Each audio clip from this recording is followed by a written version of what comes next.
can't go anywhere without hearing AI, AI, AI. But can you trust the answers you get? Well, trusting AI can actually cost you time, money, or have you make bad decisions. So I love Elliott.org.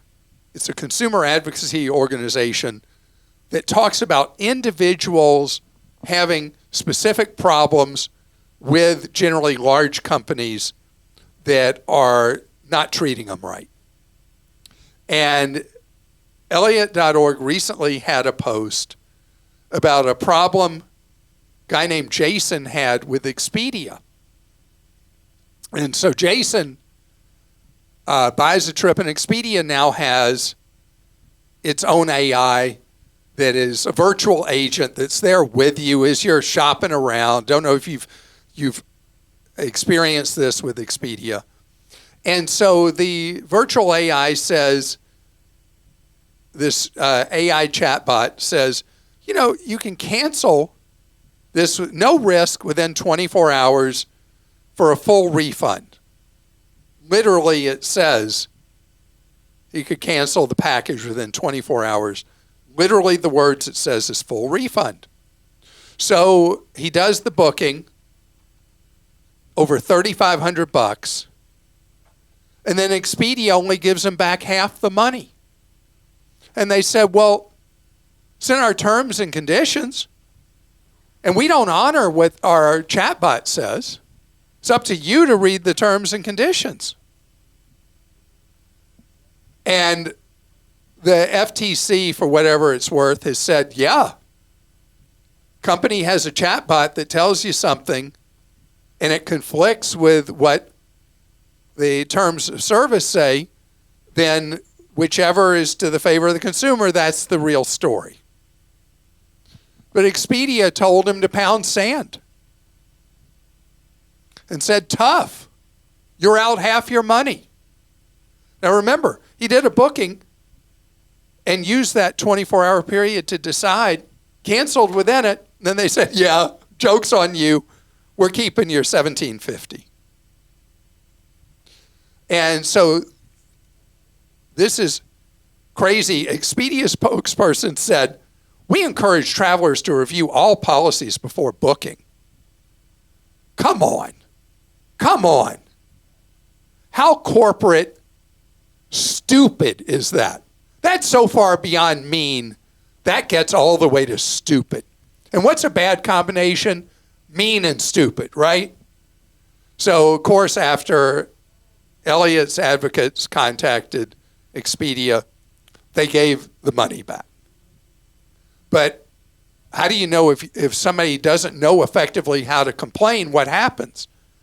And AI is horseshoes, right? And we become very reliant on it as it's more and more places. Oh man, there's a company I do work for, and I was having a problem getting reimbursed for something. And so when I contacted the department where I'm supposed to get my money, I can't talk to a human, and I'm talking to AI. And then they send me an email back from AI that was just gibberish. So no human ever interacted with the problem with the money. And it's just crazy, right? But we're all on the Team Clark. We're testing different AIs. And I have one on my phone. What's mine called? Mine is called Gemini. Is Gemini a Google native? Okay. Krista told me Google native.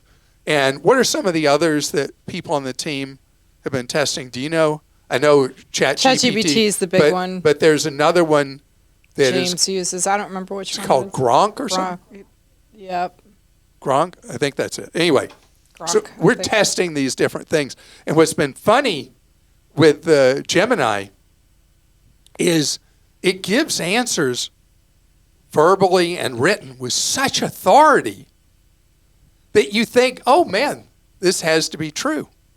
And you were playing with my Jim and I the other day, and you asked something, and it was amazing how accurate it was. It was something we knew all about, completely accurate. And then other stuff you ask, and it's completely wrong or incomplete.